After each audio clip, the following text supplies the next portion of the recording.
Marine Le Pen à l'Assemblée, excusez-moi. Ouais, elle est aux 4 colonnes. On s'aperçoit qu'un grand nombre voteront contre ou s'abstiendront, permet d'imaginer de manière très crédible et très sérieuse le rejet de cette réforme des retraites.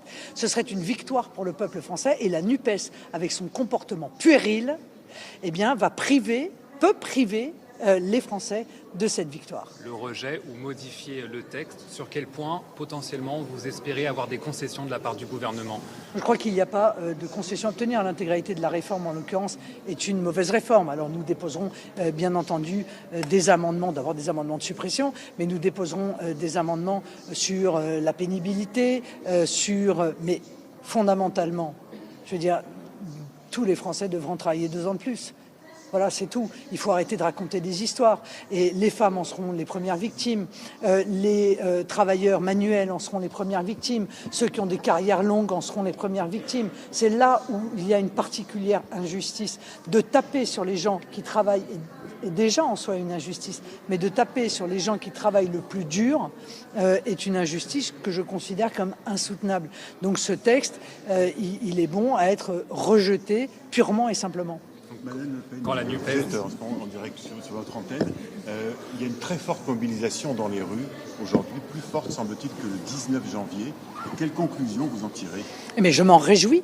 Je soutiens moi la mobilisation populaire qui s'exprime dans la rue. Je pense que si elle est plus importante encore que la dernière, c'est parce qu'il y a de plus en plus de Français qui sont opposés à la réforme des retraites. Aujourd'hui, 94% des actifs, vous rendez-vous compte, sont opposés à la réforme des retraites. Et il y a près de, je crois, 63% des Français qui s'y opposent. Donc il est naturel que les Français expriment leur opposition dans la rue, comme il est naturel que le Rassemblement national et ses élus, qui ont été élus en partie pour cela d'ailleurs, s'opposent lui à l'Assemblée nationale à ce texte et déposent, comme nous l'avons fait, et présentent, comme nous le ferons lundi, une motion référendaire pour permettre aux Français de pouvoir s'exprimer directement par la voie du référendum sur cette réforme des retraites.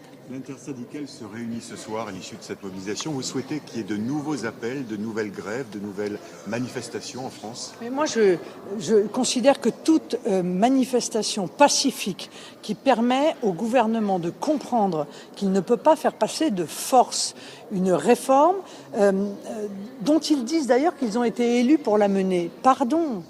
Oui, c'est vrai, les députés LREM ont fait campagne sur la réforme des retraites. Il se trouve qu'ils ne sont pas majoritaires. Donc ils ne peuvent pas dire aujourd'hui « nous avons reçu mandat ». Eux, en tant que députés LREM, ont reçu mandat. Mais clairement, ils ne sont pas majoritaires au sein de l'Assemblée nationale. Donc ils ne peuvent pas utiliser cet argument-là.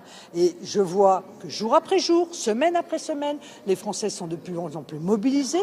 Beaucoup se sont penchés sur cette réforme des retraites comme ils s'étaient penchés sur la Constitution européenne en 2005 et s'aperçoivent de sa nocivité.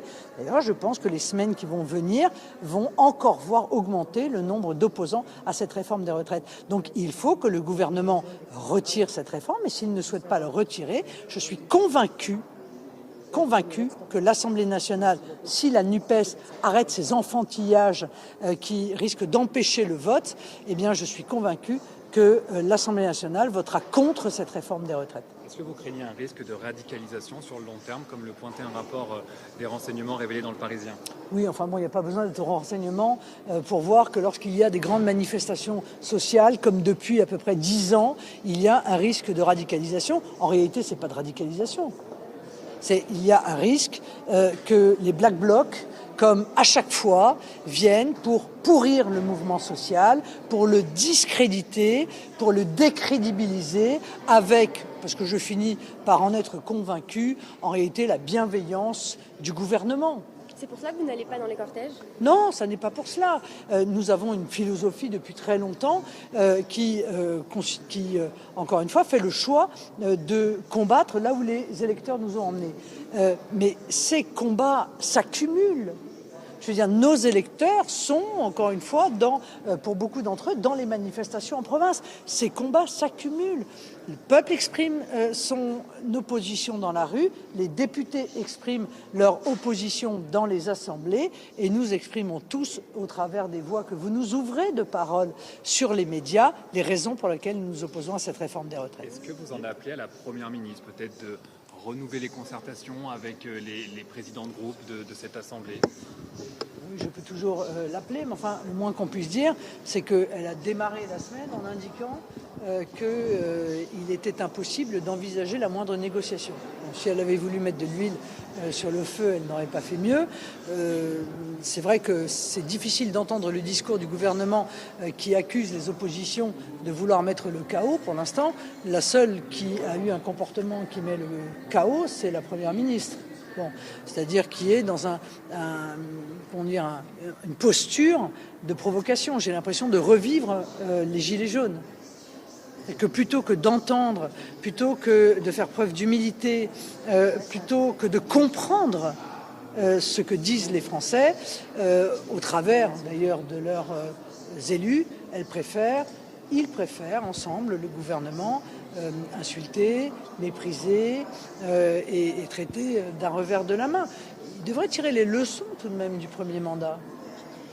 Un mot sur le projet de loi immigration qui sera présenté demain au Conseil des ministres. Est-ce que pour l'instant votre position reste la même? Vous ne voterez pas ce texte? Ah non, je ne voterai pas ce texte. Je ne voterai pas.